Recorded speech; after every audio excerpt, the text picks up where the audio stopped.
有啲人講嘢聽落去好似冷冰冰，但係其實唔係佢哋無情，係佢哋曾經熱情過，但係又辣親過，所以學識咗收埋自己，用理性嚟到保護自己。好多人嘅沉默其實唔係因為冇嘢講，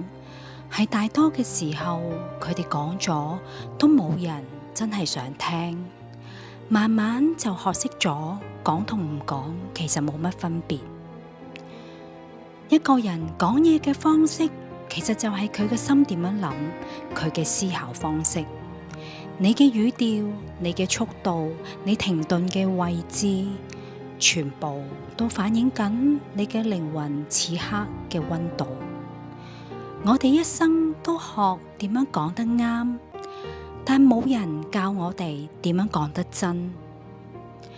如果你都曾經覺得講極都唔中，講極都唔入，唔一定係你表達有問題，可能只係你講嘅同你真正想表達嘅有太大嘅落差。我希望你可以揾得返屬於自己嘅聲音，唔係為咗講得好聽，都唔係為咗人哋聽落去舒服，而係為咗唔好再委屈自己，去做最真實嘅自己。我會陪你慢慢調校返你嘅聲音嘅溫度。